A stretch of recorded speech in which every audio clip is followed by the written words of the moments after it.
محمد وعلى آله وأصحابه أجمعين. أما بعد فأعوذ بالله من الشيطان الرجيم. بسم الله الرحمن الرحيم. يوم ندعو كل أناس بإمامهم فمن أوتي كتابه بيمينه فأولئك يقرؤون كتابهم ولا يظلمون فتيلا. قال تعالى: ألا إن أولياء الله لا خوف عليهم ولا هم يحزنون. صدق الله العلي العظيم. اللهم صل على سيدنا مولانا محمد وعلى آل سيدنا مولانا محمد وبارك وسلم وصل علیہ. برادران اسلام، آج ہمارے سامنے دو عظیم الشان کتابیں رسہ شہود پر آئی ہیں. ایک ہمارے دادا جان حضرت اقدس استاد العلماء شمس الاطباء حضرت مولانا قاضی شمس الدین صاحب رحمۃ اللہ علیہ کی مایہ ناز کتاب برکات الحرمین شریفین، اور دوسری تذکرہ علماء بھوریگاڑ ہمارے محترم بھائی جناب علامہ راجہ نور محمد نظامی صاحب دامت برکاتہ نے مرتب فرمائی، اس میں خصوصاً ہمارے جد امجد ہمارے دادا جان حضرت اقدس حضرت مولانا مفتی الحیض رحمۃ اللہ علیہ کا تذکرہ ہے. دونوں کتابیں پڑھنے سے تعلق رکھتی ہیں. ہمارے حضرت قاضی صاحب رحمۃ اللہ علیہ کا ایک خاص وصف تھا کہ آپ نے بہت سی کتابیں لکھی اور ساری کتابیں بالکل عام فہم ہیں کہ عام آدمی اس کو سمجھ سکتا ہے. آپ نے حج کی بہت سی کتابیں آپ دیکھیں گے، لیکن جو خصوصیت اس کتاب کی ہے، حاجی کی جو رہنمائی اس کتاب کے اندر ہوتی ہیں، اور حتیٰ کہ یہاں تک کہ بنیادی جو اس کی ضروریات ہیں، عربی بولنے کی، وہاں کھانا کھانا ہے، کچھ چیز خریدنی ہے، بازار جانا ہے، کچھ اور معاملات ہیں، اس کی عربی اردو عربی بھی اس کے اندر لکھا ہوا ہے. حاجی کی ایسی رہنمائی گویا کہ آپ کو اونگلی پکڑا کے یہ کتاب حج کرا دے گی. تو میرے محترم دوستوں بزرگوں، حضرات نے اپنے اپنے کام کیے، اللہ پاک کے نشان سب کو جزائے خیر عطا فرمائے. اب حضرت ان کو اللہ جزائے خیر دے، انہوں نے ہمت فرمائی اور اس کتاب کو دوبارہ طبع کرایا. اور یہ جو جن لوگوں نے کتاب پڑھی ہوئی ہے حج کے مسئلے میں خاص طور پر پوچھتے ہیں وہ کئی سب کی کتاب مل جائے گی، کیونکہ ان کو پتہ ہے کہ آسان اور عام فہم کتاب ہے اور ہر آدمی اس سے استفادہ کر سکتا ہے. میرے محترم دوستوں بزرگوں، اعمال کو کرنا، حج کرنا، عمرہ کرنا، دیگر اعمال ان کو ادا کرنا بہت بڑی سعادت ہے. خاص کر اس زمانے میں حج کرنا جہاں 10-15-20 لاکھ روپے خرچ حج پر آ رہا ہے. اب اگر آدمی بغیر سیکھے حج کر دے گا تو بجائے فائدے کے نقصان کر کے آ جائے گا. مثال وہاں دم آ جاتا ہے، بندے پر جرمانہ آ جاتا ہے، حج میں غلطی ہوگی. بعض دم ایسے ہیں کہ جب تک وہ دم ادا نہیں کرے گا، ایک دم صبح آتا رہتا ہے، ایک دم شام کو آتا رہتا ہے. جب تک وہ دم ادا نہیں کرے گا، دم ہوتا ہے ایک بکرا ذبح کرنا، بعض دم ہوتے ہیں ایک اونٹ ذبح کرنا. جی ہمارے کچھ ساتھی تھے جو حج میں 2004 میں گئے، 3-4 میں، وہ بیچارے حج عمرے کے لیے گئے مدینہ منورہ سے، ان کو راستے میں روک لیا، وہ حج کے دن قریب تھے، ان کو واپس کر دیا. اب ان کو مسئلہ نہیں پتا تھا تو انہوں نے آگے حرام کھول دیا بغیر حلق کرائے، بغیر دم دیے. اور اس پر دم آتا ہے بھائی، حلق کرانا پڑتا ہے، بال کٹانے پڑتے ہیں، پھر حرام کھولنا ہوتا ہے. میں نے مفتی صاحب سے وہ مسئلہ پوچھا کہ یہ ہمارے ساتھیوں سے یہ غلطی ہو گئی، اس کا اشارہ کیا ہے؟ انہوں نے فرمایا کہ جب تک یہ دم نہیں دیں گے، جب تک یہ بکرا ذبح نہیں کریں گے، ان پر ہر صبح اور ہر شام کو ایک دم آ رہا ہے. ہر صبح اور ہر شام کو ایک بکرا آ رہا ہے. کتنے سال ہو گئے؟ 20 سال تک ہمارے حج کو. اب 20-25-21 سال ذرا حساب لگائیں. یہ میں نے ذرا مسئلہ صاحب کر دیا، کتنے مسئلے میں نے بتاؤ بس چھوڑو ہو گئے. اس لیے میرے محترم دوستوں کو حج کو سیکھ کر کرنا اور صحیح حج کرنا، ایک حج کرنا ایک صحیح حج کرنا. ہمارے حضروں میں مولانا مسعود احمد تشریف فرما ہے، یہ ہر سال باقاعدہ حاجی کو ٹریننگ کراتے ہیں اور وہاں باقاعدہ ہر چیز بنا کے سکھاتے ہیں، دکھاتے ہیں کہ کس طرح حج کرنا ہے. حج کے مثال کے ضرورت 3 قسمیں ہیں: حج قران ہے، حج تمتع ہے، حج افراد ہے. اب بات حج، آپ کون سا حج کر رہے ہیں؟ حج کر رہے ہیں بس. ہر حج کی الگ الگ مسائل ہیں. حج افراد کے الگ مسائل ہیں، حج تمتع کے الگ مسائل ہیں، حج قران کے الگ مسائل ہیں. اب حاجیوں کو یہ نہیں پتا کہ میں کون سا حج کر رہا ہوں، حج قران کر رہا ہوں، تمتع کر رہا ہوں، یہ افراد کر رہا ہوں، یا حج کر رہا ہوں. حج تو کر رہے ہیں لیکن آگے اس کی تفصیلات ہیں، اس کے مسائل ہیں. اور ہمارا جو معاشرے کا حال ہے اللہ تعالیٰ معاف کر رہا ہے، لوگوں کو تلبیہ لبیک اللہم لبیک صحیح نہیں آتا، تلبیہ صحیح نہیں آتا. ہمارے دادا جان حضرت قاضی الدین صاحب رحمۃ اللہ علیہ ہر سال حج کے اندر اس میں جایا کرتے تھے. وہ تبلیغی جماعت میں موجود ہوتی تھی لوگوں کو حج کے احکامات سکھانے کی. وہ الحمدللہ اس کا اہتمام کرتے تھے, لوگوں کو تربیت سکھانا, بنیادی مسائل سکھانا اور حج کی صحیح ترتیب سکھانا. تو الحمدللہ ہمارے خاندان کا یہ اعزاز ہے کہ ہمیشہ انہوں نے قوم کی رہنمائی کی, صحیح اور علم کی صحیح ترجمانی کی اور قوم تک صحیح مسئلے کو پہنچایا. اب میرے محترم دوستوں ضرورت اس بات کی ہے کہ ہم علماء کے ساتھ جڑیں اور ان سے رہنمائی کو حاصل کریں, قرآن و سنت کی جو رہنمائی ہے وہ حاصل کریں تاکہ ہمارے اعمال صحیح طور پر ادا ہوں. اللہ پاک جل شانہ ان حضرات کی اس کاوش کو اپنی بارگاہ کے اندر قبول فرمائے. میں خراج تقسیم پیش کرتا ہوں جناب رجب النظامی صاحب کو. انہوں نے تقریباً 50 سال اس کتاب کے لکھنے پر محنت کی. 50 سال کی ان کی محنت کا نچوڑ ہے. بتا رہے تھے 1975 سے میں نے لکھنا شروع کیا. اس کتاب کی مواد جمع کرتا رہا. کتاب تو بہت ضخیم تھی لیکن یہ سمجھے کہ اس کا پہلا حصہ آیا ہے, دوسرا حصہ بھی اس کا باقی ہے. اگر یہ دوبارہ کا بات توفیق دے تو دوسرا حصہ بھی سامنے آ جائے گا انشاءاللہ. میرے محترم دوستوں بزرگوں, ہمارے حضرت اقدس حضرت استاد العلماء قاضی شمس الدین صاحب رحمۃ اللہ علیہ, ان کو اللہ پاک نے نے بہت بڑے کمالات سے نوازا تھا.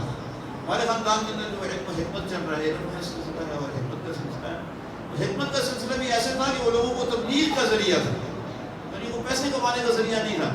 اس زمانے میں حضرات نے بہت پیسے کما لیے ہوں یا جیسے بہت عجیب ہوتے ہیں لوگ لوٹ رہے ہوتے ہیں, ایسا سلسلہ پہلے تھا نہ, اب بھی نہیں ہے الحمدللہ.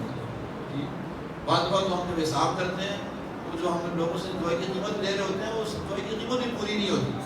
یہ کیا کر رہے ہیں, بس یہ سلسلہ چل رہا ہے. تو یہ حضرت کا بھی یہ سلسلہ تھا.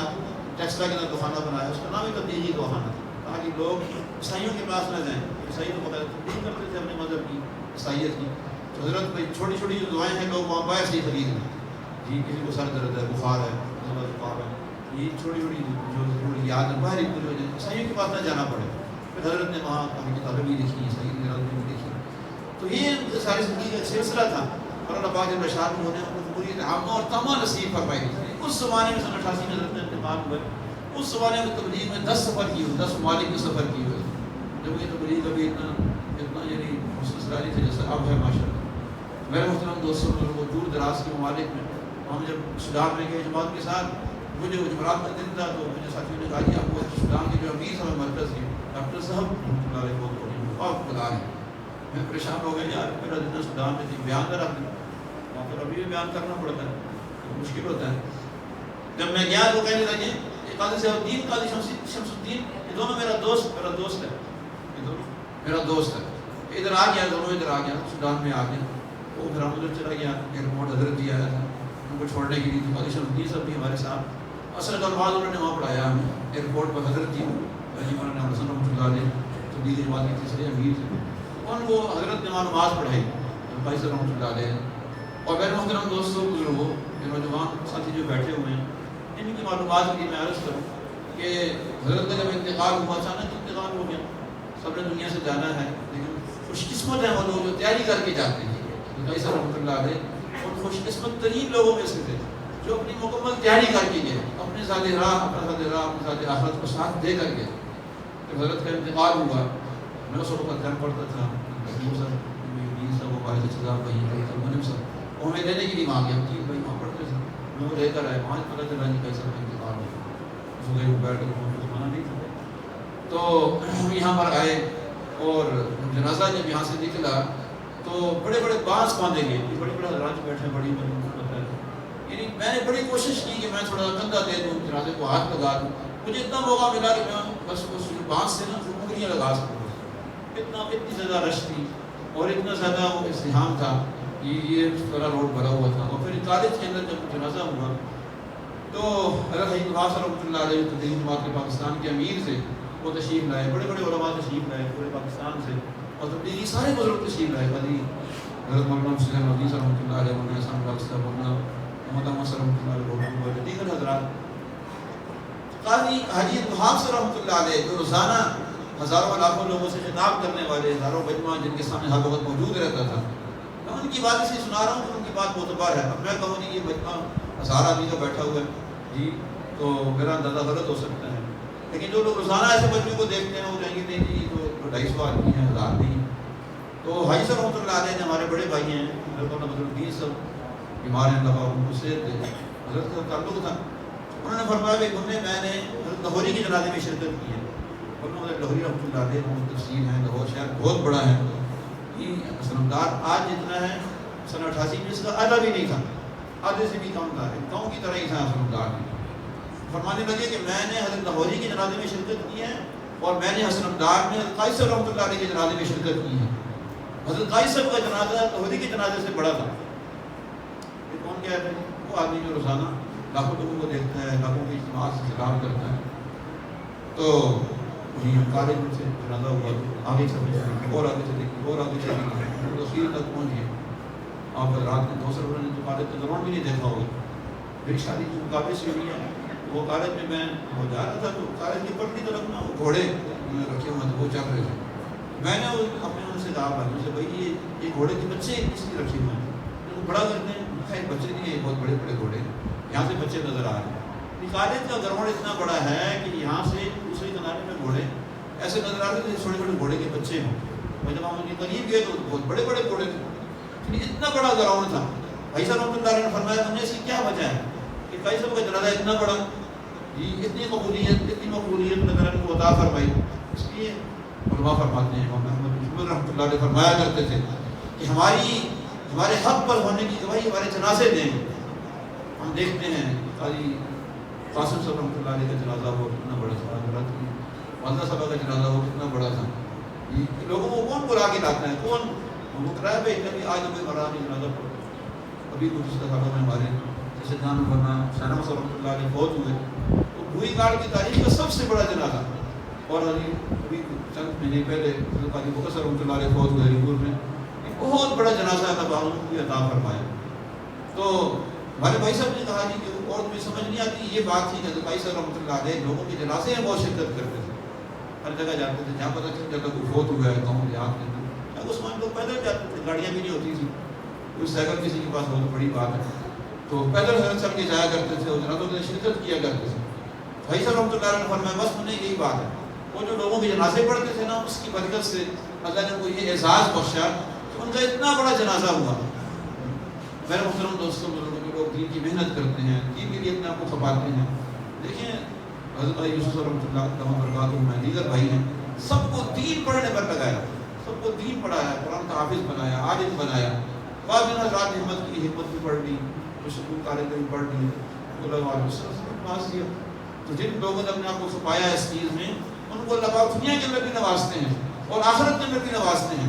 اس لیے ہم سب بھی یہ نیت کریں کہ انشاءاللہ خود بھی نیک راستے پر چلیں گے اور اپنی اولادوں کو بھی قرآن کا حافظ اور دین کا عالم بنائیں گے اور دین کا خادم بنائیں گے اور اپنی اولادوں کو انشاءاللہ دین کے لیے وقف کریں گے. اللہ تعالیٰ مجھے آپ کو عمل کرنے کی توفیق عطا فرمائے اور ہمیں آخرت کی فکر نصیب فرمائے.